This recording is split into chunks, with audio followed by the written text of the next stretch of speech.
Hello hello hello hello. नमस्कार सभी को, कैसे हैं सब लोग? अच्छे हैं? तो जल्दी से लाइव सब लोग जुड़ जाओ।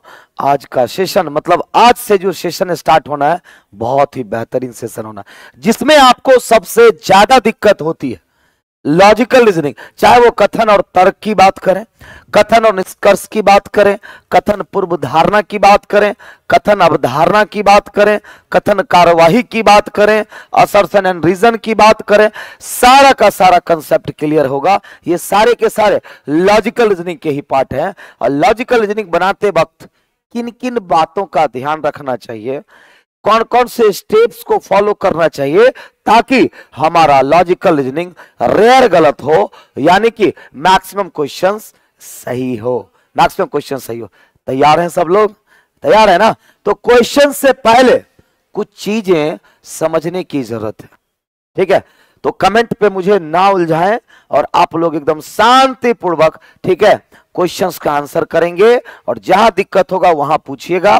तो चलिए फिलहाल लॉजिकल रीजनिंग की अगर बात करें तो लॉजिकल रीजनिंग क्या है नहीं है सब पर चर्चा करेंगे। तो वेलकम है आप सभी का। मैं गौरव गिराज आप लोग के सामने में लाइव बड़े ही प्यारे सेशन के साथ, कथन और तर्क के साथ, ठीक है, झा सर के चैनल पर शुरुआत करते हैं। देखो, लॉजिकल रीजनिंग अगर आपको पढ़ना है तो लॉजिकल रीजनिंग ध्यान दीजिएगा। देखो, लॉजिकल रीजनिंग के अंदर में क्या सब आता है, पहले तो वो समझने वाली बात है। लॉजिकल रीजनिंग में क्या सब पढ़ना है, ध्यान देने वाली बात है। कौन कौन सा चैप्टर आता है? पहला कथन और तर्क, क्योंकि अभी कुछ ज्यादा ही पूछे जा रहे हैं। कथन और तर्क मतलब statement and argument, statement and argument. उसके बाद क्या आता है? कथन और कार्यवाही, यानी कि या फिर कह लो आप कथन और निष्कर्ष। कथन और निष्कर्ष मतलब statement and conclusion, statement and conclusion. तीसरा हम लोगों को जो पढ़ना है, इंपॉर्टेंट वाइज मैं बता रहा हूं, कथन और पूर्व धारणा, कथन और पूर्व धारणा, कथन और पूर्व धारणा। फिर हम लोगों को पढ़ना है कथन और कार्यवाही, कथन और कार्यवाही, कथन और कार्यवाही, statement and course of action, statement and argument, statement and conclusion, statement and assumption, statement and course of action. फिर 5वें नंबर में पढ़ना है हम लोगों को cause and effect, cause and effect मतलब कारण और प्रभाव। 6 नंबर में पढ़ना है assertion and reason, assertion and reason, assertion and reason. 7 number में पढ़ने हैं हमको डिसीजन मेकिंग, डिसीजन मेकिंग। सबसे आसान क्या होता है? तो decision and making and assertion and reason. इतने सेक्शन आपको पढ़ने हैं। अब हम लोग कैसे पढ़ेंगे? यूट्यूब पर हम लोग जब जुड़े हैं तो कैसे पढ़ेंगे? तो सबसे पहले आज चूंकि पहला दिन है तो आज पहले थ्योरी होगी, लॉजिकल रीजनिंग क्या है, कैसे बनाएंगे, पूरे लॉजिकल रीजनिंग के लिए किन किन बातों का ध्यान देंगे पहले वो आज बताएंगे। उसके बाद हर में 2-2 दिन, 2 डेज ये भी चलेगा, 2 डेज ये भी चलेगा यूट्यूब पर, 2 डेज ये भी चलेगा। मतलब सारे सेक्शन आपको 2 डेज चलने वाले हैं। 2 डेज सर 2 दिन क्यों रखा है आपने? मेरा लॉजिक है इसके पीछे। पहला दिन मान लो कि आज मैंने आपको कथन और तर्क सिखाया, 20 क्वेश्चंस बना के बताया पूरे ऑपरेशन के साथ। कल का जो 20 क्वेश्चन होगा उससे थोड़ा सा अपर लेवल में होगा, जिसका आंसर पहले आप लोगों से मुझे चाहिए। 20 में से आपके कितने सही होते हैं, लास्ट में कमेंट के जरिए मैं पूछूंगा कि किसका कितना सही हुआ। तो दूसरा दिन का क्लास पहले से भी ज्यादा इंपॉर्टेंट होगा क्योंकि वो आपका दिन होगा। जैसे आज मैं लॉजिकल रीजनिंग के बारे में बताने वाला हूं और आज क्वेश्चन करवाने वाला हूं, और ये सारा सेक्शन 2-2 दिन चलेगा, मतलब कि लंबा चलेगा। इसके बाद कभी लॉजिकल रीजनिंग में आपको दिक्कत नहीं होने वाली है। क्या तैयार है सब लोग?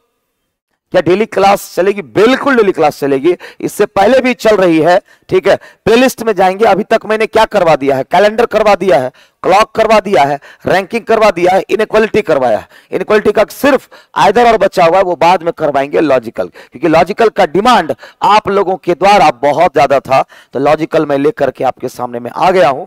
चलिए फिर बढ़ते हैं। सबसे पहला पॉइंट जो आपको मैं बताने वाला हूं क्या है, तो वो जरा देख लो। Just wait. सबसे पहला पॉइंट ध्यान देने वाली बात है,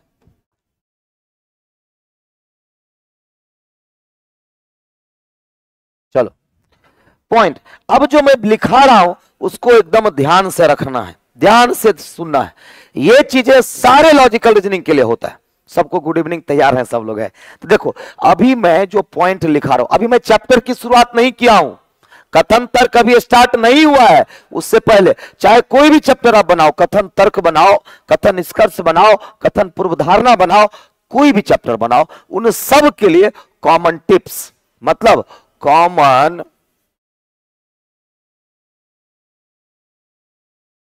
टिप्स, टिप्स कहते हैं ना, टिप्स मतलब किन किन बातों को आप ध्यान में रखेंगे। सबसे पहला पॉइंट, लॉजिकल रीजनिंग जब बनाते हैं तो कहा जाता है, सबसे पहला point, behave like an officer. क्या कहा जाता है? बिहेव लाइक एन ऑफिसर, मतलब आपको एक सफल अधिकारी की तरह अपनी सोच रखनी होगी। तो सबसे पहला पॉइंट, सबसे पहला पॉइंट, लॉजिकल रीजनिंग का कोई भी चैप्टर बनाओ, सबसे पहले कथन को बड़े आराम से, बड़े आराम से तथा तोड़कर फिर समझकर पढ़ें। याद रखना, छोटा छोटा चीज है, यही आपका बेहतर करना है, करेगा। तो मैंने क्या लिखा है? कथन को जब भी आप पढ़िएगा, क्योंकि कथन से रिलेटेड ही सारा का सारा है, तो कथन आप जब भी पढ़ें तो कथन को बड़े आराम से तथा उसको तोड़ करके पढ़ना है, और फिर उसको समझकर पढ़ना है, समझकर पढ़ना है। ये पॉइंट याद रखेंगे, पहला पॉइंट याद रहेगा ना। कथन को एकदम हड़बड़ा करके नहीं पढ़ना है, पहला पॉइंट, पहला पॉइंट लॉजिकल रीजनिंग बनाते वक्त। दूसरा, कभी भी लॉजिकल रीजनिंग बनाते वक्त, कभी भी लॉजिकल रीजनिंग बनाते वक्त व्यक्तिगत धारणाएं, व्यक्तिगत धारणाएं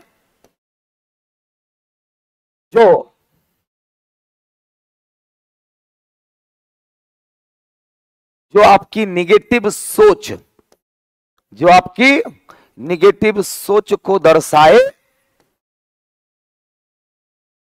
नहीं लानी है, नहीं लानी है। इसका मतलब read the statement in break, break by break. ठीक है। दूसरा है, कभी भी लॉजिकल रीजनिंग बनाते वक्त व्यक्तिगत धारणाएं जो आपके निगेटिव सोच को दर्शाती है, निगेटिव सोच को ऐसी धारणाएं नहीं लानी है, मतलब पर्सनल परसेप्शन लॉजिकल रीजनिंग में नॉट अलाउड, नॉट अलाउड। तीसरा पॉइंट बड़ा ही महत्वपूर्ण है। ठीक है, आपकी सोच क्या होनी चाहिए? आपकी सोच प्रश्न बनाते वक्त, प्रश्न बनाते वक्त सफल अधिकारी की तरह होनी चाहिए, सफल अधिकारी की तरह होना चाहिए। मतलब छोटा और तुच्चा सोच नहीं रखना है, मतलब जैसे कि ऑफिसर किसी भी मुद्दे पर क्या सोचता है, कैसे रिएक्ट करता है, तो मतलब behave like an officer, behave like an officer, done, behave like an officer. ये सब क्या है लॉजिकल रीजनिंग बनाते वक्त ध्यान देने वाली बात है। उसके बाद अगला पॉइंट, लॉजिकल रीजनिंग में, लॉजिकल रीजनिंग में, लॉजिकल रीजनिंग में डेफिनिट शब्दों का प्रयोग, डेफिनिट शब्दों का प्रयोग सामान्यतः अवैध माना जाता है। क्या माना जाता है? सामान्यतः अवैध माना जाता है। जैसे जैसे कि केवल, सभी, हमेशा, नहीं हो सकता, असंभव, ये सारी शब्दों का प्रयोग वर्जित माना जाता है। क्या माना जाता है? वर्जित माना जाता है ना? ये चीज ध्यान रखिएगा। उसके बाद कभी भी कथन से हटके कही गई बात, कही गई बात चाहे कितनी भी अच्छी या चाहे कितनी भी अच्छी या पॉजिटिव हो, अवैध माने जाएंगे, अवैध माना जाएगा, अवैध माना जाएगा। ये पॉइंट, इतने पॉइंट है। जरा यहां पर आप लोग स्क्रीनशॉट ले लेंगे या इसको लिख लेंगे आप लोग। मतलब कभी भी कथन से हटके कही गई बात, चाहे वो कितना भी अच्छी या पॉजिटिव क्यों ना हो, अवैध ही माना जाएगा। क्या माना जाएगा? अवैध माना जाएगा। क्लियर? ये इतने पॉइंट है। 2-4 पॉइंट और है, फिर हम आपके कथन और तर्क पर आएंगे। अगला,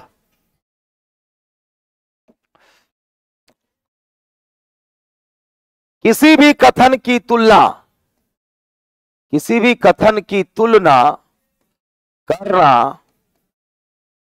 अवैध माना जाएगा, अवैध माना जाएगा, अवैध माना जाएगा। अगला, किसी भी कथन की तुलना करना अवैध माना जाएगा। कभी भी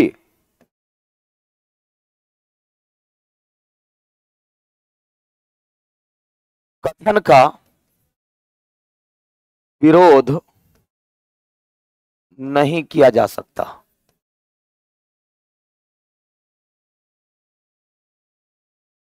अगर वह पॉजिटिव बात रख रहा हो, अगर वह पॉजिटिव बात रख रहा हो, रख रहा हो, अगर मान लो कथन पॉजिटिव बात रख रहा है तो आप उसका विरोध नहीं कर सकते। और लास्ट पॉइंट,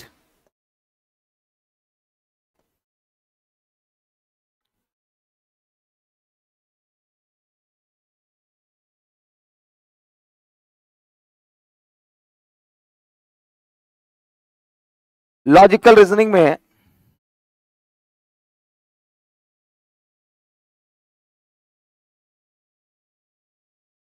निगेटिव सोच वाले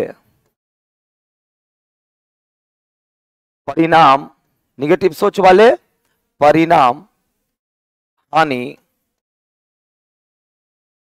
सलाह, सुधार या निर्णय, या निर्णय अवैध माने जाएंगे, अवैध माना जाएगा। सर ये जो पॉइंट लिखाए हैं, क्या ये कथन और तर्क के लिए है? तो बिल्कुल भी नहीं, पूरे लॉजिकल रीजनिंग के लिए। लेकिन इसमें से इंपॉर्टेंट बात 2-3 ही होता है। क्या सब? पहला, कभी भी अपना सोच रखे तो एकदम पॉजिटिव सोच के साथ रखें कि अगर कथन पॉजिटिव बात कर रहा है तो हम भी बेहतर से बेहतर पॉजिटिव सोचेंगे, अगर कथन निगेटिव बात कर रहा है तो निगेटिव की तरह ही सोचेंगे। क्लियर? दूसरा, बिहेव लाइक एन ऑफिसर, मतलब हमेशा अधिकारी कैसा सोचता होगा, किस मैटर पर कैसा डिसीजन लेता होगा, वो चीज रखनी है। व्यक्तिगत धारणाएं कभी मत लाना। मान लीजिए कि आप क्या सोच रहे हैं उससे लॉजिकल रीजनिंग को कोई फर्क पड़ने वाला नहीं है। हाँ, जनहित में क्या होना चाहिए वो चीज होता। हाँ, अंतिम एक लाइन लिख लो जरा, आपकी सोच या सलाह या सुधार या निर्णय, सोच, सलाह, निर्णय या लाभ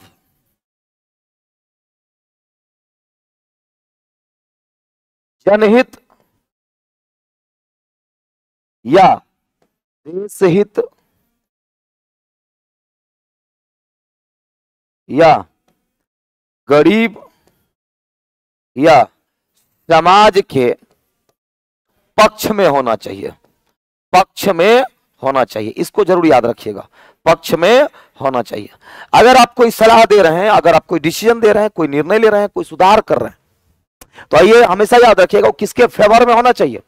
हमेशा आपका जो डिसीजन होता है या आपकी जो थॉट होती है वो किसके फेवर में होना चाहिए? गरीब आदमी के फेवर में, जनहित में होना चाहिए, देश हित में, समाज हित में होनी चाहिए। डन, क्लियर है? इतना पॉइंट, ये सारे कॉमन पॉइंट्स होता है। और दो चार बात तो आप जानते ही होंगे कि गवर्नमेंट का कोई भी पॉलिसी होगा, गवर्नमेंट की कोई भी पुलिस पॉलिसी हर एक आदमी के लिए मान्य होगी। कोई भी अपील होता है तो उस पर पॉजिटिव रिस्पांस देना है, कोई भी एडवर्टीजमेंट करता है तो पॉजिटिव रिस्पांस देना है, ये सारी चीजें हैं। अब बात करेंगे कथन और तर्क क्या है। अब बात करेंगे कि कथन और तर्क क्या है। चलो कलर चेंज कर लो, चलो चेंज कर लिया। अब सबसे पहला हम लोग अब स्टार्ट करने वाले हैं पहला चैप्टर, कथन और तर्क। कथन और तर्क। अब यहां पर उसके अलावा जितना पॉइंट लिखा है सर, उसके अलावा क्या करना है? कथन और तर्क का मतलब हो गया स्टेटमेंट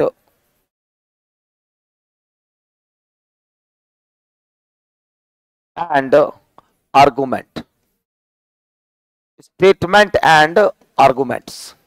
ठीक है, सबसे पहले कथन तो आपको लगभग हर चैप्टर में मिलेगा। कथन निष्कर्ष में भी कथन, कथन तर्क में भी कथन, कथन पूर्व धारणा में भी कथन, कथन कार्रवाई में भी कथन। ये कथन सर क्या होता है, सबसे पहले उसी को निपटा देते हैं। कथन क्या होता है? कहा जाएगा किसी के द्वारा कही गई कोई भी बात कथन हो गया। एक लाइन में, एक लाइन में मतलब किसी भी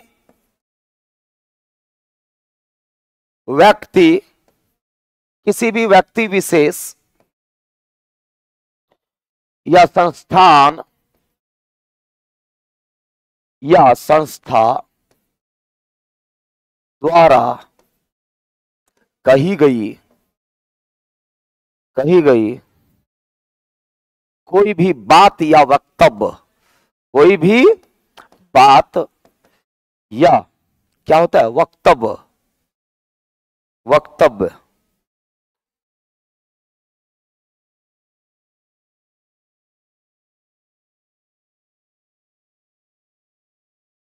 वक्तव्य, बात या वक्तव्य बाकियों के लिए कथन कहलाता है, कथन कहलाता है। मतलब कि मैं अगर कोई बात बोला आप सबके लिए कथन हो गया, आपने कोई बात बोली हम सबके लिए कथन हो गया। मतलब कथन का मतलब सीधा किसी भी व्यक्ति विशेष या संस्था अगर कोई बात कह रही है या कोई बात रख रही है, दैट इज कथन। और उस पर जो हमारा रिएक्शन होगा, वही तो है लॉजिकल रीजनिंग। अब रिएक्शन अलग अलग तरह के होते हैं, उसी को तो समझना है। अब तर्क क्या होता है? देखो तर्क क्या होता है, किसी भी कथन के द्वारा, ध्यान से समझना, इसी को समझ गए तो कहानी खत्म। किसी भी कथन के द्वारा पूछी गई सलाह या प्रश्न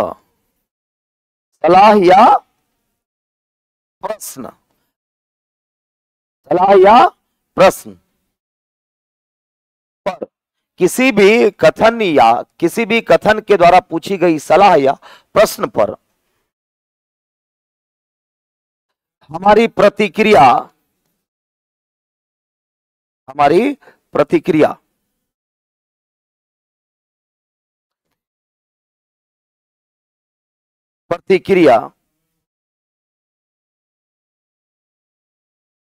मतलब अनुमान, एक तरह का अनुमान ही होता है प्रतिक्रिया। जब हम उस पर प्रतिक्रिया देते हैं, ठीक है, अनुमान आप छोड़ सकते हैं, अनुमान में फिर उलझ जाइएगा। सीधा समझो, प्रतिक्रिया जब हम देते हैं, हमारी प्रतिक्रिया को तर्क कहा जाता है, तर्क कहा जाता है। सपोज मैंने एक कथन दिया आपको, क्या पाकिस्तान को बम से उड़ा दिया जाए? मैंने आपसे एक सलाह मांगी, या यूं कहें मैंने आपसे एक प्रश्न पूछा, क्या पाकिस्तान को बम से उड़ा दिया जाए? बहुत सारे आतंकवादी वगैरह एक्टिविटी करता है, क्या पाकिस्तान को बम से उड़ा दिया जाए? आप में से कुछ लोग कहेंगे हाँ सर, हाँ सर, उड़ा दीजिए, बहुत आतंकवादी एक्टिविटी करता है, जीने नहीं दे रहा है, उड़ा दीजिए। आपके ग्रुप में से कुछ आदमी कहेगा नहीं सर, ऐसा नहीं करना चाहिए, ऐसा आप नहीं कर सकते, ऐसा करने से विश्व युद्ध जैसी स्थिति भी पैदा हो सकती है, हमारे आर्थिक देश को आर्थिक नुकसान हो सकता है, बहुत सारे अब निर्दोष लोगों की हत्याएं हो सकती है। तो अब जरा बताओ, अब दो अलग अलग तर्क दिया, कुछ लोग मेरे सलाह को सपोर्ट किया और कुछ लोग हमारे सलाह को विरोध किया। मैंने बोला पाकिस्तान को बम से क्या उड़ा देना चाहिए? कुछ लोगों ने सपोर्ट किया, हां उड़ा देना चाहिए। और दूसरे कुछ लोग ऐसे हैं, दूसरे वर्ग के लोग ऐसे हैं, मना कर रहा है कि नहीं ऐसा नहीं कर सकते आप, ऐसा करने से ये सारी चीजें होगी। इसका मतलब कथन और तर्क में आपको मैंने कथन में क्या होता है, कथन तर्क में, कथन में हमेशा कथन तर्क की बात करें तो यहां पर कथन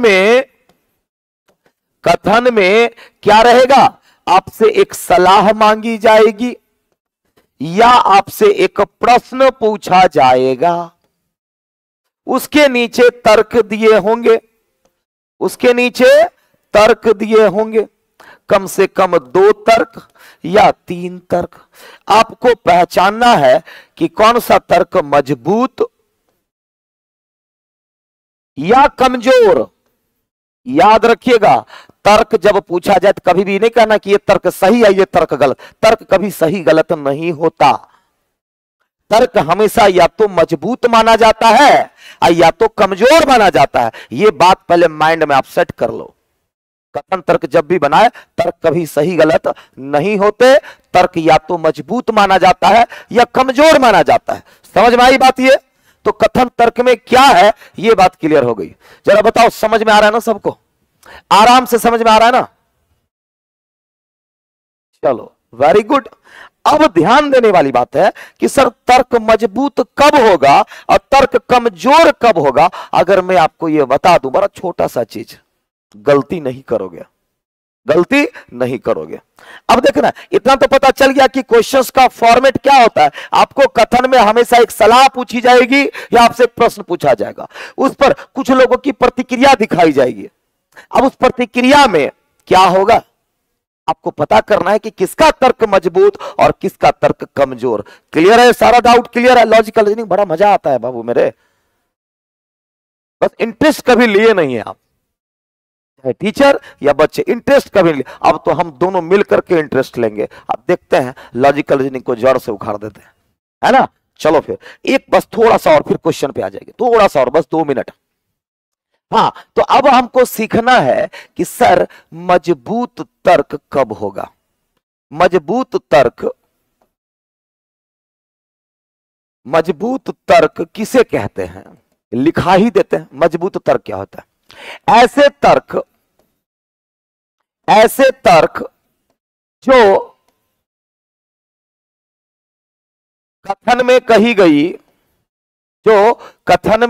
गई पॉजिटिव बातों का समर्थन करे या निगेटिव बातों का विरोध करे, उसे ही मजबूत तर्क कहा जाएगा।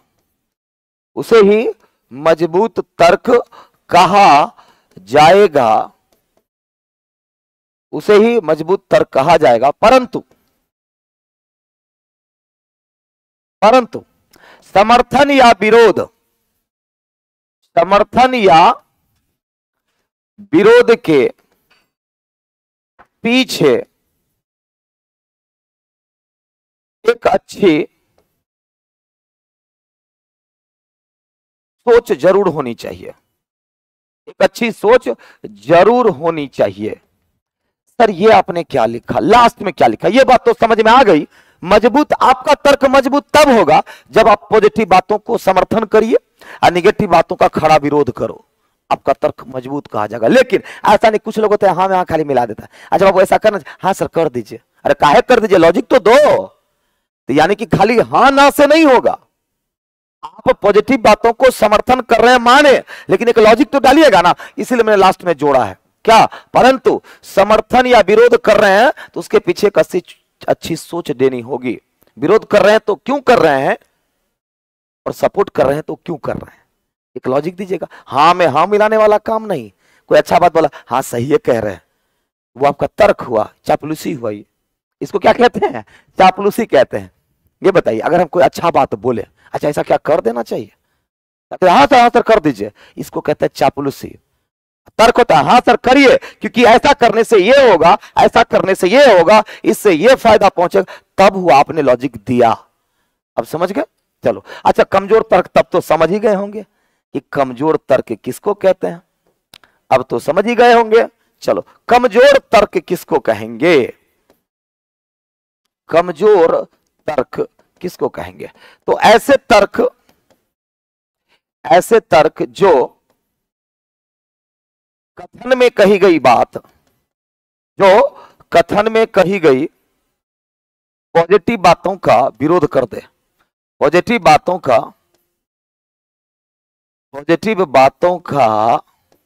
विरोध, पॉजिटिव बातों का विरोध तथा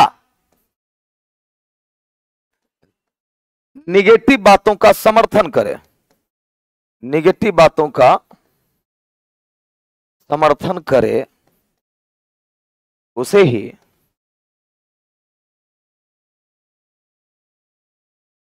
कमजोर तर्क कहा जाएगा। ठीक है, परंतु विरोध या कुछ भी करेंगे तो उसके पीछे सोच, अच्छी सोच डालनी है। क्लियर है, समझ में आ गया इतना तक, आगे बढ़ूं तो चलिए फिर आगे बढ़ते हैं अब प्रश्न की तरफ। देखिए ना, आप ही लोग से सही करवाएंगे, आप लोग से सही करवाएंगे हम, मैंने बोला था ना आप लोग से सही करवाएंगे। चलिए तो क्यों ना पहले प्रश्न की तरफ बढ़ा जाए। तो समझ गए ना आपको क्या करना है, क्वेश्चन अभी रुक जाओ भाई, क्या करना है ध्यान में है ना सारा कुछ, क्या सब, अपना निगेटिव सोच नहीं डालना है किसी क्वेश्चन में, व्यक्तिगत धारणा नहीं डालना है, एक अधिकारी की तरह सोचना है, तुलना नहीं करना है किसी का, डेफिनेट शब्दों का प्रयोग होगा तो वर्जित होगा, डेफिनेट शब्दों का प्रयोग वर्जित होगा, है ना। उसके बाद फिर तर्क को सही गलत मत करेगा, सर पहला सही है दूसरा गलत है, बड़ी मार मारेंगे। ये कहना सर पहला तर्क मजबूत है दूसरा कमजोर है, या दोनों मजबूत है या दोनों कमजोर है, ऐसे आंसर करोगे। तैयार हो ना, यस यस यस। चलो ये रहा पहली झांकी और पहला प्रश्न, बड़ा ही सिंपल क्वेश्चन से मैंने स्टार्ट किया ताकि अच्छे से आप सीख पाओ, अच्छे से सीख पाओ। चलो मैं पढ़ के, अब देखो मैंने बोला था कथन को अच्छे से आराम से तोड़ तोड़ करके और फिर समझ करके पढ़ना है, क्योंकि कथन पढ़ने में जल्दबाजी करोगे, कथन समझ में नहीं आया, कितनी भी अच्छी लॉजिकल रीजनिंग क्यों ना हो आप गलती कर ही दोगे। तो चलो कथन को मैं आपको समझाता हूं। कथन कहता है कि क्या रक्षा पर चीन का खर्च उचित है, मतलब चीन जो है क्या कर रहा है, अभी रक्षा पर खर्च करने की सोच रहा है या प्लान बना रहा है या वो खर्चा कर रहा है। तो आपसे एक सलाह मांगी गई, आपसे एक प्रश्न पूछा गया कि क्या चीन रक्षा पर जो इतना पैसा खर्च कर रही है या करने वाली है, क्या ये उचित है, आपसे पूछ रहा है। अब इस पर दो व्यक्ति ने अपना प्रतिक्रिया दिया, एक व्यक्ति इसका सपोर्ट कर रहा है और दूसरा व्यक्ति इसका विरोध कर रहा है। अब देखने वाली बात है कि कथन में किस पर खर्च की बात की जा रही है, रक्षा पर खर्च की बात की जा रही है। तो पॉजिटिव चीज है कि नेगेटिव, पॉजिटिव बात कर रहा है, कथन हमारा पॉजिटिव बात कर रहा है। हर देश को अपने रक्षा पर खर्च करना ही चाहिए, उसमें कोई कटौती नहीं होनी चाहिए। तो पहला कह रहा है, सपोर्ट कर रहा है कि हाँ मतलब सपोर्ट कर रहा है, हाँ चीन को अपने रक्षा पर खर्च करना उचित माना जाएगा, सही है, क्योंकि देश की सुरक्षा, देखो एक लॉजिक डाल रहा है ना, ये खाली हाँ में हाँ नहीं मिलाना है, लॉजिक डालना है, क्योंकि ऐसे पढ़िएगा, क्योंकि देश की सुरक्षा सर्वोच्च प्राथमिकता होती है।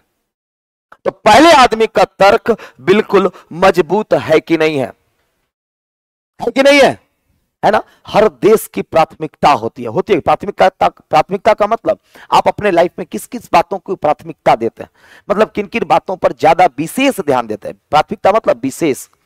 दूसरा कह रहा है, विरोध कर रहा है, नहीं, चीन को अपने रक्षा पर उतना खर्च करना कतई उचित नहीं है, क्योंकि क्षेत्र में शांति स्थापित है, इसीलिए विकास कार्य पर धन व्यय करना चाहिए।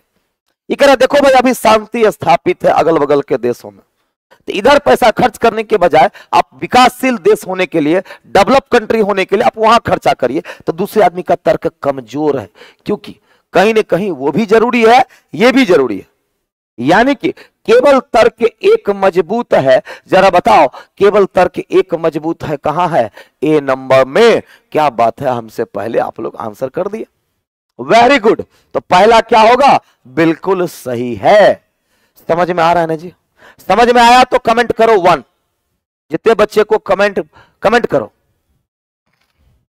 जल्दी से कमेंट करो 1 कि सर मैं समझ गया, 2 मतलब सर नहीं समझा। जल्दी से बताओ, मजा आ रहा है, समझ में आ रहा है? कमेंट करो जल्दी से, फटाफट कमेंट करो।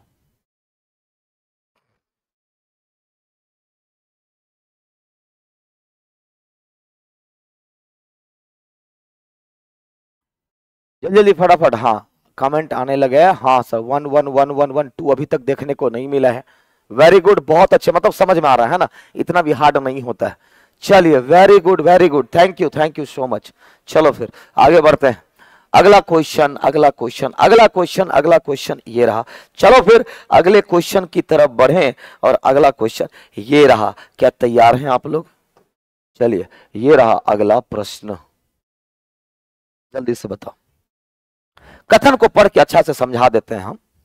कह रहा है, प्रश्न पूछा गया, देखो प्रश्न या सलाह पूछता है ना। तो प्रश्न पूछा है, क्या हमें एयर कंडीशनर के, क्या कह रहा है, क्या हमें एयर कंडीशनर के अधिक प्रयोग से बचना चाहिए? मतलब एसी से कह रहा है, क्या हमें एसी से बचना चाहिए? तो क्या हमें एयर कंडीशनर के अधिक प्रयोग से बचना चाहिए, मतलब ज्यादा हम एसी का यूज ना करें? इस पर 2 तर्क है। पहला व्यक्ति सपोर्ट कर रहा है कि हां बचना चाहिए, मतलब ज्यादा प्रयोग नहीं करना चाहिए, ठीक है, तो यह मानव प्रणाली को कमजोर करता है। दूसरा, नहीं कह रहा यूज करिए, काहे? क्योंकि आराम को छोड़ा नहीं जा सकता। कौन सा तर्क मजबूत और कौन सा तर्क कमजोर? जल्दी से बताओ, जल्दी से बताओ।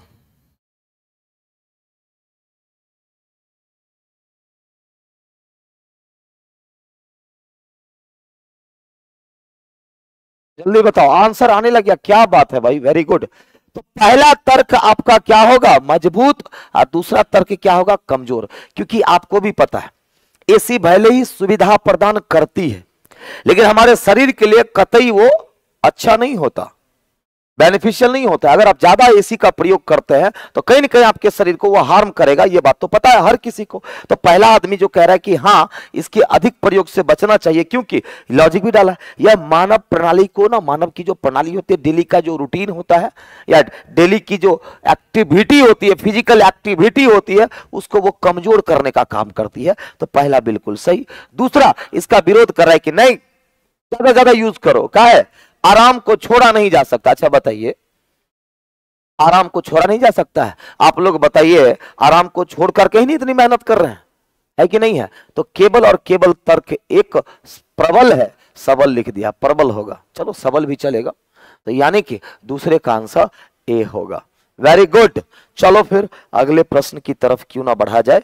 अगला प्रश्न ये रहा आपके सामने, जरा बताओ।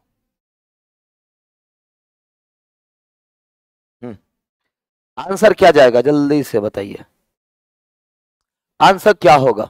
कथन को मैं थोड़ा सा पढ़ देता हूं आपके लिए। कथन कहता है, क्या कथन, एक स्टेटमेंट दिया गया कि शराब पीना स्वास्थ्य के लिए हानिकारक है। ये जो कथन है, कह रहा है क्या कथन शराब पीना स्वास्थ्य के लिए हानिकारक है। देखो कथन में कैसे तोड़ के पढ़ रहा हूं, आराम से पढ़ रहा हूं, आप भी ऐसे ही पढ़िएगा। कह रहा है क्या कथन शराब पीना स्वास्थ्य के लिए हानिकारक है, अनिवार्य रूप से स्क्रीन पर दिखाना चाहिए। कब? जबकि एक अभिनेता फिल्मों में शराब का सेवन कर रहा हो। जैसे देखते होंगे कि जिस वक्त फिल्म वगैरह में अभिनेता शराब या स्मोकिंग या कुछ भी कर रहा होता है तो एक ऐड चलता है कि नहीं, कि तंबाकू सेहत के लिए हानिकारक है, या शराब का सेवन सेहत के लिए हानिकारक है, या कैंसर का कारण बनती है, रहता है कि नहीं। तो आपसे एक सलाह मांगी गई, सवाल पूछा गया कि एक कथन है कि शराब पीना स्वास्थ्य के लिए हानिकारक है। इस स्टेटमेंट को, इस कथन को उस वक्त स्क्रीन पर दिखाना चाहिए जिस वक्त अभिनेता फिल्म के अंदर सिगरेट पी रहा हो या फिर शराब पी रहा हो। तो इस पर दो आदमी अपना तर्क दे रहा है। पहला कह रहा है यह फिल्में देखने के भाव को दूर ले जाता है। कह रहा अगर ये आ जाता है ना तो हम लोग फिल्म से कट के कहीं और भाव में चले जाते हैं। दूसरा कह रहा है, विरोध कर रहा है, नहीं, यह फिल्म देखते समय स्क्रीन पर बाधा है। कौन सही कौन गलत? पहला मजबूत कि दूसरा मजबूत, कि दोनों मजबूत, कि दोनों कमजोर? जल्दी से बताओ क्या आंसर जाएगा? जल्दी से बताओ क्या आंसर जाएगा? क्या आंसर जाएगा? जल्दी बताओ, देखते हैं किसका सही आंसर जाता है। ए सी। अच्छा, ए भी आंसर कर रहे हैं कुछ बच्चे, लेकिन मैक्सिमम बच्चा सी आंसर कर रहा है। अच्छा, ए वाले की भी भीड़ है। जल्दी बताओ क्या आंसर होगा, फटाफट बताओ क्या आंसर होगा, जल्दी। Answer is C. कोई मजबूत नहीं है, कोई मजबूत नहीं है। देखो ये इंपॉर्टेंट बात कर रहा है कि जब भी शराब का सेवन हो रहा हो फिल्म के अंदर, उस वक्त आपको यह कथन जरूर शो करना चाहिए, कास्टिंग करनी चाहिए। ये कह रहा है यह फिल्म देखने के भाव को दूर ले जाती है। अरे देखो, इंपॉर्टेंट चीजों को इंपॉर्टेंस देना है, तब न तर्क मजबूत होगा, आप बताइए, फिल्म के भाव से दूर होने के लिए हम शराब का सेवन हम लोगों को दिखाएं, उचित है कहीं से भी नहीं। दूसरा कह रहा है नहीं, यह फिल्म देखते समय स्क्रीन पर बाधा है, यह बाधा है। बताइए, इंपॉर्टेंट चीजों को हटा करके एक छोटी सी खुशी के लिए, छोटे से डिस्टरबेंस के लिए आप ये करेंगे, तो दोनों में से कोई भी मजबूत नहीं है। आंसर क्या चला जाएगा? सी वाले सारे बच्चे सही है, वेरी गुड, बिल्कुल सही। चलो अगला, मतलब दोनों का दोनों कमजोर निकला। अगला सवाल 4 नंबर, जल्दी से बताओ। देखते हैं आज 20 क्वेश्चन हो पाता है कि नहीं, बाकी कल करवाएंगे, आज तो थ्योरी में ही टाइम चला गया आधा से ज्यादा। कह रहा है क्या स्थानांतरण कृषि की जानी चाहिए? जैसे हम लोग क्या करते हैं, नॉर्मल सा कृषि कहते हैं। स्थानांतरण कृषि का मतलब दो तरीके से देखा जाए। पहले स्थानांतरण कृषि जब तक नहीं समझिएगा आप, तर्क आप मजबूत कमजोर नहीं पहचान पाइएगा। स्थानांतरण कृषि दो तरह के होते हैं। एक कहीं और का, देखो कहीं और का क्या कहते हैं, उसको प्रोसेस कहते हैं, मतलब कहीं और की खेती बाड़ी की जो टेक्निक है, कहीं और की टेक्निक को हम अपने क्षेत्र में टेक्निक का प्रयोग करें। हमारी क्षेत्र की टेक्निक अगर अच्छी है तो वो कोई और करे। एक तो ये होता है स्थानांतरण कृषि। दूसरा होता है कि मान लो कि कुछ क्षेत्र ऐसे होते हैं जो स्पेशली जाना जाता है, जैसे कि मान लो बेगूसराय, खगड़िया, ये सब मक्के के लिए जाना जाता है। अब सासाराम इधर चले जाओ, वो धान के लिए जाना जाता है। तो कह रहे क्या वहां स्थानांतरण, मतलब कि या तो फसलों का स्थानांतरण उलटफेर या टेक्निक का उलटफेर। हर एरिया में अलग अलग खेती का अपना अपना टेक्निक होता है। तो कह रहा है क्या टेक्निक का स्थानांतरण होना चाहिए? तो ये तो पॉजिटिव बात कर रहा है कि नहीं। मान लीजिए कि हमारे एरिया में धान की खेती कम होती है, हमारे एरिया में धान की खेती कम होती है, तो हम तो जरूर चाहेंगे कि जहां धान की खेती अच्छी होती है वहां का टेक्निक हम अपने यहां भी अप्लाई करें। स्थानांतरण किसी उस केस में तो अच्छी बात है, यानी कि ये कहीं ना कहीं पॉजिटिव बात कर रहा है। तो पहला कह रहा है नहीं, विरोध कर रहा है, नहीं यह एक सुयोग प्रथा नहीं है। पहला क्या कह रहा है, नहीं यह एक सुयोग प्रथा नहीं है। तो पहले का तर्क कमजोर हो गया, पहले का तर्क क्या हो गया, कमजोर हो गया। ये डिसाइड कर ले कि सुयोग प्रथा है ही नहीं, ठीक है, जबकि स्थानांतरण किसी बहुत अच्छी चीज है। दूसरा कह रहा है कि हां स्थानांतरण किसी की जानी चाहिए। क्यों? क्योंकि खेती के आधुनिक तरीकों की तुलना में यह कम खर्चीला है। तो कहीं ना कहीं दूसरा तर्क क्या है, सही है। तो आंसर क्या हो जाएगा? केवल 2 मजबूत है, केवल 2 सबल है। ऑप्शन से ए हो जाएगा। ए आया था, वेरी गुड।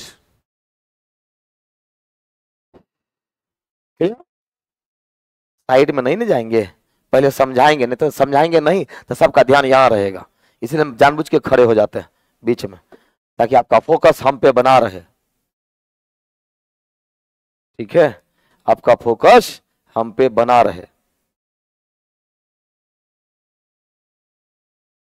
चलो, अब अगला प्रश्न 4 नंबर कह रहा है, क्या स्कूलों में जिम्नास्टिक को अनिवार्य किया जाना चाहिए? जिम्नास्टिक जैसे होता है ना, फिजिकल एक्टिविटी, जिम्नास्टिक में जैसे कि आपका स्विमिंग आ जाता है, रनिंग आ जाता है, बहुत सारे जिम्नास्ट वाले जितनी भी चीज होते हैं, कह रहा क्या उसको स्कूल में अनिवार्य बनाया जाना चाहिए या नहीं? कह रहा क्या स्कूलों में जिम्नास्टिक को अनिवार्य किया जाना चाहिए? आपसे एक सलाह मांगी गई है, या यूं कहें आपसे एक प्रश्न पूछी गई है, उस पर 2 आदमी अपना तर्क रख रहा है। किसका तर्क मजबूत माना जाएगा, किसका कमजोर? पहले यह डिसाइड करो, कथन में बातें पॉजिटिव कर रहा है कि निगेटिव? पॉजिटिव। बच्चों को अगर अभी से फिजिकल एक्टिविटी पर ध्यान दिया जाएगा तो कहीं ना कहीं वो बेहतर चीजें हैं, कहीं ना कहीं वो बेहतर चीजें हैं। तो पहला कह रहा है कि हां, स्कूलों में जिम्नास्टिक को अनिवार्य किया जाना चाहिए। क्यों? क्योंकि यह एक बच्चे के समग्र विकास में मदद करेगा। हाँ, बिल्कुल मदद तो करेगा। पहला तो तर्क मजबूत है। दूसरा विरोध करे, नहीं, यह समय और ऊर्जा की अनावश्यक बर्बादी है, बच्चों को अतिरिक्त कोचिंग कक्षाओं में भेजा जाना चाहिए। अब बताओ, खाली पढ़ाई ही जरूरी है बच्चों के लिए? वो बच्चे हैं, अभी से हर तरह की नॉलेज होनी चाहिए, हर तरह की एक्टिविटी में इन्वॉल्व होना चाहिए बच्चों को। तो दूसरे व्यक्ति का तर्क क्या माना जाएगा? कमजोर माना जाएगा। क्या माना जाएगा? कमजोर माना जाएगा। केवल तर्क एक प्रबल है। ऑप्शन से बी हो जाएगा। क्या आपका बी आया है?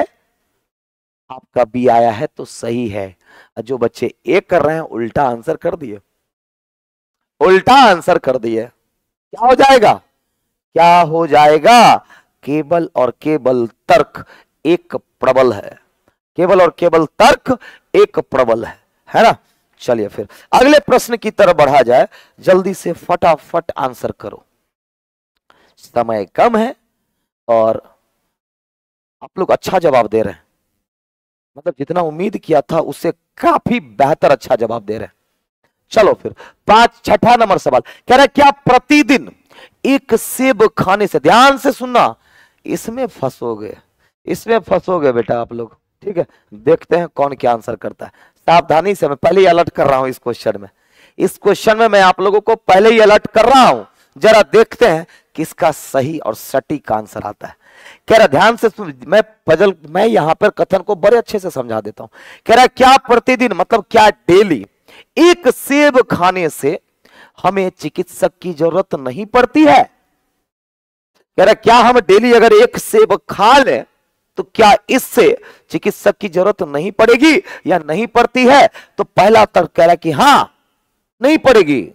डेली एक सेब खाओ, चिकित्सक की जरूरत नहीं पड़ेगी। क्यों? क्योंकि प्रतिदिन एक सेब खाने से शरीर की आवश्यक सभी पोषक तत्व मिलते हैं। मजबूत, कमजोर, चेक करो, नहीं बताएंगे हम। दूसरा, नहीं, ये विरोध कर रहा है, कह रहा नहीं, प्रतिदिन एक सेब खाने से चिकित्सक की जरूरत नहीं पड़ती है, ऐसा कोई बात नहीं है, क्योंकि स्वस्थ शरीर के विकास के लिए सभी प्रकार के फल महत्वपूर्ण है।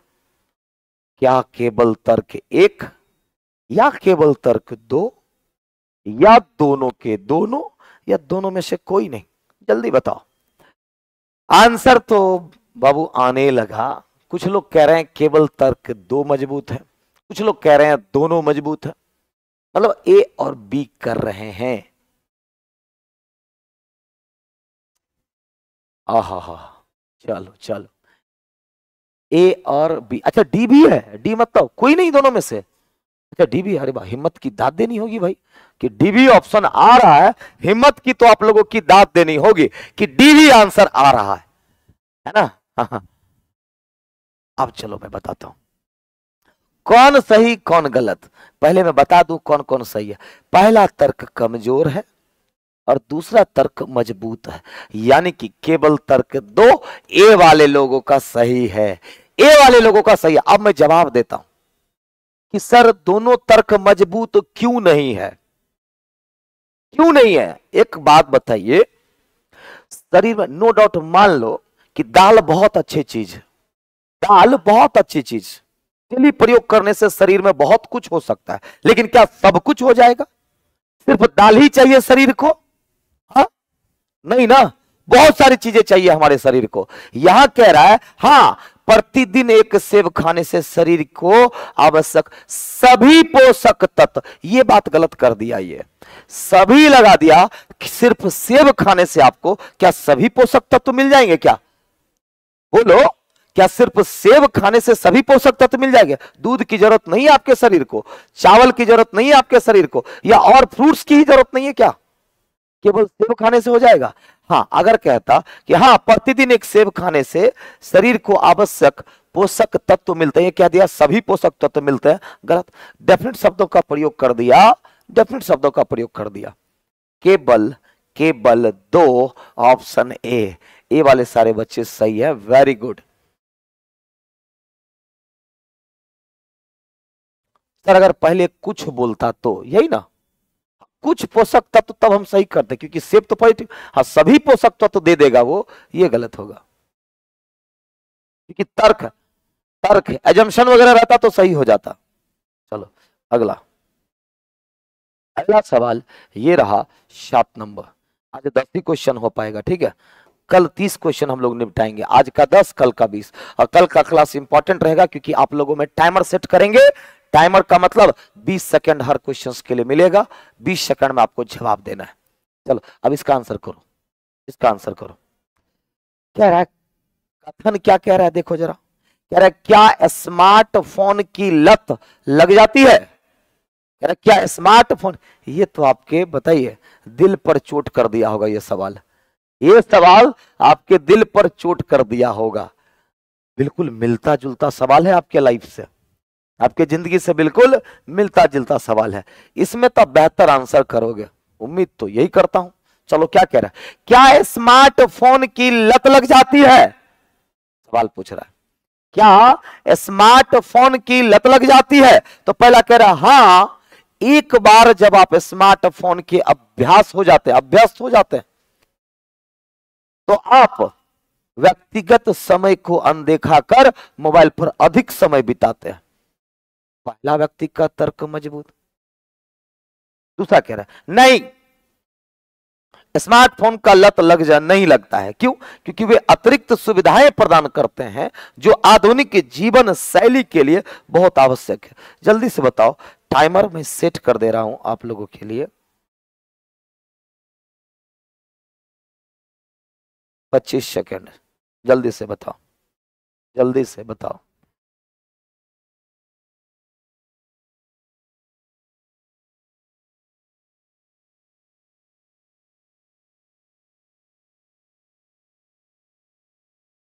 बताओ, केवल एक, केवल इस बार भी फंसिएगा आप लोग, मुझे पता है, केवल एक या केवल दो कि दोनों कि कोई नहीं?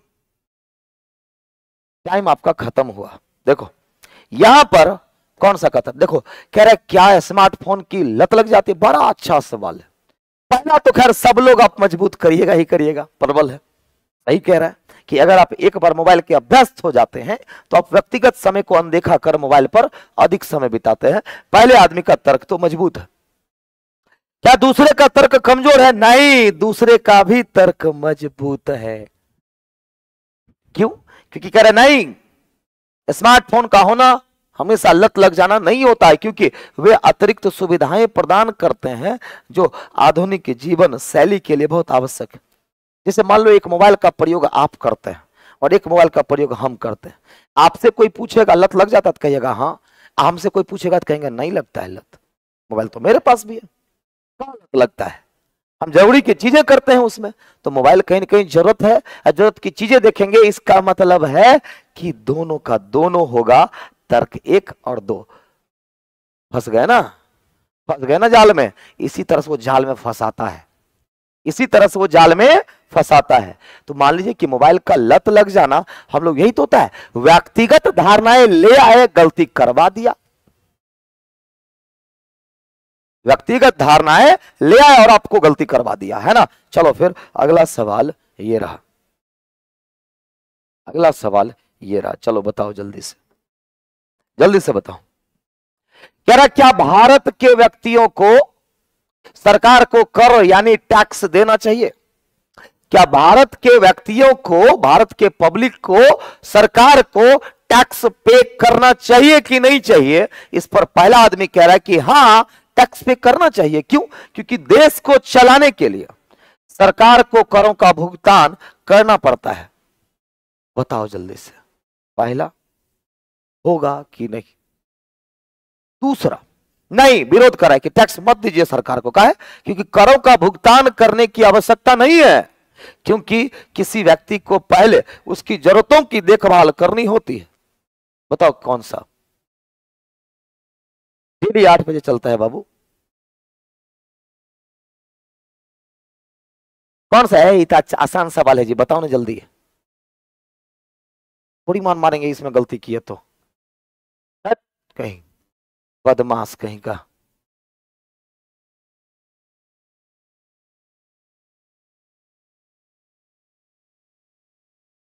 अरे गजनी इधर देख, तुरंत भूल जाता है, इतना बढ़िया से बताया। कह रहे क्या भारत के व्यक्तियों को टैक्स पे करना चाहिए? टैक्स पे क्यों करते हैं हम लोग, ये बताओ। टैक्स हम लोग इसीलिए पे करते हैं, ठीक है, ताकि उससे बहुत सारे जरूरतमंद या देश हित में कुछ ऐसे काम हो जिसमें वो पैसा काम आए। इसीलिए हम लोग टैक्स देते हैं। हमारे टैक्स से ही सरकार, हमारे टैक्स से ही देश चलता है। देश के आर्थिक विकास का डेवलपमेंट, टोटल चीज उस पर डिपेंड करता है।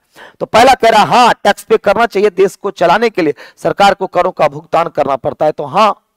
दूसरा विरोध कर रहा है कि नहीं मत करिए टैक्स पे, क्योंकि करों का भुगतान करने की आवश्यकता नहीं है, पहले अपना जरूरत पूरा कर लीजिए। गलत, दूसरे व्यक्ति का तर्क। हम लोग अपने जरूरतों में से ही काट करके टैक्स को पे करते हैं। अपने जरूरतों में से ही काट करके हम लोग टैक्स पे करते हैं। यानी कि केवल तर्क एक मजबूत है। सी जो किया है वो सही आंसर है। सी जो किया है बिल्कुल सही आंसर किया है।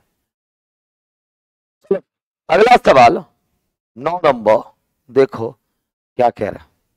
आप लोग को तो लग रहा होगा अक्सर आज 10 ही क्वेश्चन हो पाया। कोई बात नहीं बाबू, कल आज का भुगतान कल कर देंगे। आज अब मेरे भाई, ये भी कभी कभी ससुराल नाराज हो जाता है। देख रहे हैं, देखिए देखिए कैसे भाव खाता है, देख रहे हैं। चलिए आजा, देख रहे हैं कहा है ये भाव खा रहा है भाई। हाँ आ गया, चलो आगे बढ़े। 8 बजे डेली चलता है, बाप रे, एक कमेंट करके cut paste copy paste copy paste मारते रहते। स्पीड तो ऐसे भी हाथ चलता ही है आप लोगों का। यहाँ ना, यहाँ के बाद तो वही मैसेज में भिड़ते होंगे आप लोग। स्पीड तो आप लोग की टाइपिंग की बराबर है। एक वो की कट पेस्ट कॉपी पेस्ट, है कि नहीं है? आदत है ना? चलिए जरा ध्यान दो। अगला सवाल 9 नंबर, कह रहा ड्राइविंग करते हुए, ये तो आसान सवाल है, ड्राइविंग करते हुए मोबाइल फोन का उपयोग करने वाले लोगों को सख्त दंड देना चाहिए कि नहीं? सवाल है कि ड्राइविंग करते वक्त जो लोग मोबाइल फोन का उपयोग करते हैं, ऐसा करने वालों के खिलाफ क्या एक सख्त कार्रवाई होनी चाहिए? होनी चाहिए। तो पहला कह रहा है कि हां होनी चाहिए। यह सुनिश्चित करेगा कि मोबाइल फोन के उपयोग के कारण दुर्घटनाओं से बचा जाए। और दूसरा, नहीं, इसे लागू करना कठिन है, क्योंकि लोग हर जगह सेल फोन का उपयोग करने के आदी हैं। कौन सा मजबूत और कौन सा कमजोर होगा? जल्दी से बताओ, जल्दी से बताओ। पहला तर्क 100% मजबूत होगा। अगर हम लोग ऐसा सख्त दंडित किया जाए या सख्त कार्रवाई ले आए कि मोबाइल फोन का उपयोग दंडनीय है, तो बहुत सारे लोग डर के मारे मोबाइल फोन का प्रयोग कम कर देंगे या नहीं करेंगे। इससे दुर्घटनाओं से बचा जा सकता है कि नहीं? दूसरा कह रहा नहीं, इसे लागू करना कठिन है। कोई भी चीजें अगर पॉजिटिव चीजों को किया जाए तो उसको कठिन नहीं बोलना है, कभी याद रखना है। आप मान लो गरीब बच्चों के लिए स्कूल खोल रहे हैं, गांव के समाज के पानी पीने के लिए व्यवस्था कर रहे हैं आप, तो उस काम को कठिन नहीं कहा जाएगा या उसमें लगा हुआ पैसों को बर्बादी नहीं कहा जाएगा। तो यानी दूसरा क्या हो जाएगा? कमजोर हो जाएगा। केवल तर्क एक सशक्त है, ऑप्शन से ए हो जाएगा, ऑप्शन से ए हो जाएगा। क्लियर है? क्लियर है ना? ओके।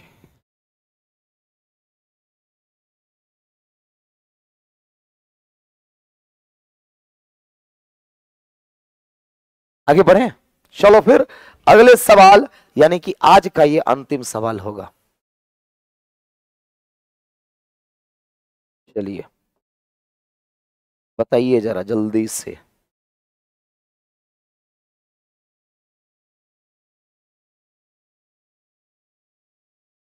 दसवां नंबर सवाल बताओ, बताओ क्या सही होगा। कथन कह रहा है हर सप्ताह स्कूलों को शारीरिक गतिविधि और खेलों के लिए एक पूरा दिन फ्री होने की अनुमति देनी चाहिए। कह रहा हर सप्ताह में एक दिन स्कूलों को शारीरिक गतिविधि, फिजिकल एक्टिविटी, जैसे कबड्डी हो गया, रनिंग हो गया, कुछ भी कह रहा गतिविधि, और खेल के लिए, खेल मतलब चाहे चेस हो गया, बैडमिंटन हो गया, फुटबॉल हो गया, क्रिकेट हो गया, उसके लिए एक पूरा दिन फ्री होने की अनुमति देनी चाहिए। कहीं ना कहीं ये पॉजिटिव बात रख रहा है कि नहीं, कहीं ना कहीं पॉजिटिव बात रख रहा है कि नहीं। तो पहला कह रहा है कि हाँ देनी चाहिए स्कूल को। क्यों? क्योंकि उन्हें स्वतंत्रता देने से उन्हें दूसरों के साथ बातचीत करने और नए मार्ग तलाशने में मदद मिलेगी। तो पहला तर्क क्या हो जाएगा, मजबूत होगा कि नहीं होगा। अगर बच्चा को फ्री कर देंगे तो किसी न किसी क्षेत्र में बेहतर करने की कोशिश करेगा। अगर उसको रॉन्ग कर देंगे, खाली बस पढ़ाई पर ध्यान दीजिएगा, तो हो सकता है उसका टैलेंट दबा का दबा ही रह जाए, उसका टैलेंट दबा का दबा ही रह जाए। डन। दूसरा कह रहा है नहीं वहां अनुशासन नहीं होगा, गलत। अनुशासन कैसे नहीं होगा, स्कूल है वो, टीचर उसको अनुशासन करेंगे। तो पहला केवल मजबूत है, तर्क एक मजबूत है, ऑप्शन से सी। तो आज की कक्षा यही समाप्त होती है और कल हम लोग 30 क्वेश्चन के साथ आने वाले हैं। देखते हैं कितना कर सकते हैं। तो आज का 10, फिर उसके बाद का 20, ठीक है, करते हैं। तो कल आपका दिन है, कल सारे बच्चे लाइव रहेंगे और लाइव हो करके आपको समय दिया जाएगा और आंसर करेंगे। और कोई भी चीज हो, किसी भी तरह की दिक्कत हो, कमेंट सेक्शन में आप बात करेंगे मुझसे। मैं कमेंट आप लोगों का जरूर पढ़ता हूं या पढ़वाता हूं, ठीक है। तो कमेंट आप लोग का मैं जरूर देखता हूं, कोई भी तरह का दिक्कत हो, कैसा भी हो, जरूर करें। लॉजिकल का सिलसिला यूं ही जारी रहेगा। लॉजिकल के बाद मैं सेटिंग भी लेकर के आऊंगा, पजल भी लेकर के आऊंगा, ये सारी चीजें, ठीक है। हाँ बिल्कुल बिल्कुल बिल्कुल पजल में लेकर के आऊंगा, ओके। ब्लड लेसन हो, पजल हो, सेटिंग हो, सब मैं लेकर के आऊंगा, ओके। तो चलिए फिर सभी लोगों को शुभ रात्रि, लव यू सो मच, कल मिलते हैं। अब तक के लिए बाय बाय, बाय बाय। सब लोगों को मैंने एक आशीर्वाद देना शुरू किया है, नौकरी भवो। तो वही चीज है, सब लोगों को मेरी तरफ से नौकरी भवो।